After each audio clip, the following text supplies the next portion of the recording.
Hello viewers, আসসালামু আলাইকুম। আশা করি আপনারা সকলেই ভালো আছেন। আপনাদের ভালোবাসার কবুতরগুলিও অনেকদিন পর কবুতরগুলিকে গোসল করতে দিলাম ঠান্ডার মধ্যে। সবগুলো কবুতর গোসলের জন্য পাগল হয়ে গেছিলো খাবার পানি দেওয়ার পর। থরের কবুতর, উড়ার কবুতর সব ছেড়ে দিছি একসাথে। মাশাআল্লাহ, সবাই গোসল করতেছে।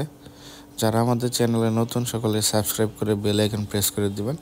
আর আমাদের চ্যানেলের বেশিরভাগ ভিউয়ার্সই সাবস্ক্রাইব ছাড়াই ভিডিও দেখেন। আশা করি কষ্ট করে একটা সাবস্ক্রাইব করে দিবেন। কবুতরের সুস্থ থাকার মেইন হচ্ছে কবুতর ভালোভাবে খাবে, গোসল টোসল করবে, রোদ পাবে, এতে কবুতরের শরীরে রোগ প্রতিরোধ ক্ষমতাও বাড়ে আর ফুরফুরা থাকে। তাই চেষ্টা করবেন সপ্তাহে 2 বার কবুতরকে গোসল দেওয়ার জন্য। এতে কবুতরের শরীরে পোকামাকড়ও হবে না, কবুতর সুস্থ সবল থাকবে। আর নতুন অনেক বাচ্চা ফুটছে, কিছু বাচ্চা সেল হয়ে গেছে। সাবচিলার যে বাচ্চাগুলি ছিল ওগুলি সেল হয়ে গেছে। আশা করি বর্তমানে যে বাচ্চাগুলি আছে এর মধ্যে এটা হচ্ছে আমার আফসান, একটা মাদি আছে, ওই মাদির বাচ্চা। এটা হচ্ছে তোতানরের বাচ্চা, বয়স 4 দিন। এইখানে হচ্ছে কোবরার বাচ্চা, সাথে সিলভার পেয়ারের বাচ্চাও আছে। টোটাল 4 পেয়ার বাচ্চা আছে এখানে। এই যে সিলভার পেয়ারের বাচ্চা। মাশাআল্লাহ, সবগুলো বাচ্চাই সুস্থ সবল আছে এবং খাওয়াইতেছে।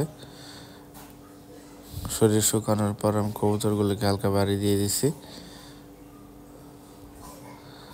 মাশাআল্লাহ, কবুতরগুলি এখন 20-30 মিনিট উড়ে।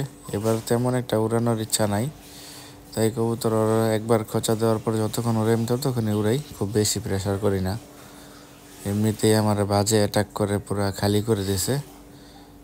কবুতর তেমন নাই, নতুন বাচ্চা ছিল সব, সাথে সিনিয়র কবুতর নাই, তাই কবুতরগুলা অনেকগুলি কবুতর বাজে নিয়ে গেছে। 7টা বাচ্চা বাজে নিয়ে গেছে। তার ভিতরে এখন একটা কবুতরের হাতা থেকে পেট পর্যন্ত পুরো আলাদা করে ফেলছিল থাবা দিয়ে, ওইটা এখন শুকাইছে। এই যে আমার ফস্টার পেয়ার, বাচ্চা খাওয়ার জন্য আনছিলাম, ওর নিচে গিরিবাজের এক পেয়ার ডিম চালছিলাম, ওইখানে একটা বাচ্চা ঠিকছে, আর একটা বাচ্চা কিসের জন্য মারা গেছে আমি নিজেও জানি না।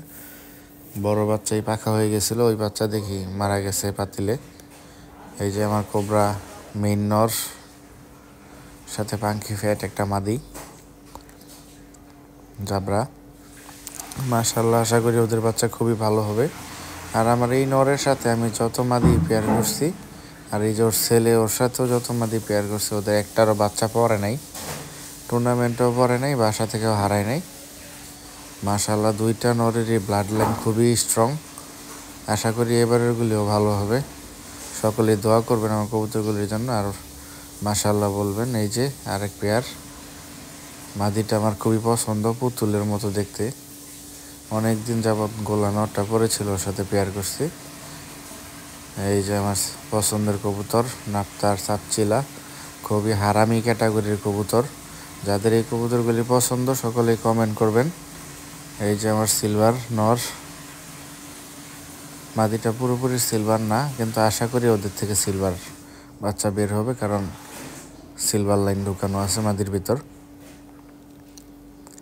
সকলেই দোয়া করবেন সুস্থ সবলভাবে যেন বাচ্চাগুলি বের হয়। এই যে আমার ফ্রেন্ডের কাছ থেকে খাকি নর নিয়ে আসছি, ওর বাসার রেজাল্ট করা নর, আর আমার বাসার রেজাল্ট করা মাদি পেয়ার করছি। দেখা যাক কি হয়, আশা করি ভালো কিছুই হবে। সকলেই দোয়া করবেন পেয়ারটার জন্য।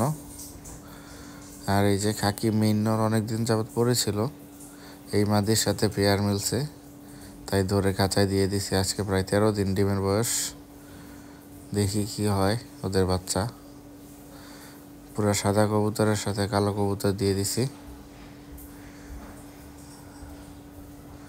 এই যে আমার আরেকটা সিলভার মাদি লাল গিয়ারের সাথে বেজি একটা নর পেয়ার করছি। ওদের 2টা বাচ্চা থেকে একটা বাচ্চা মারা গেছে।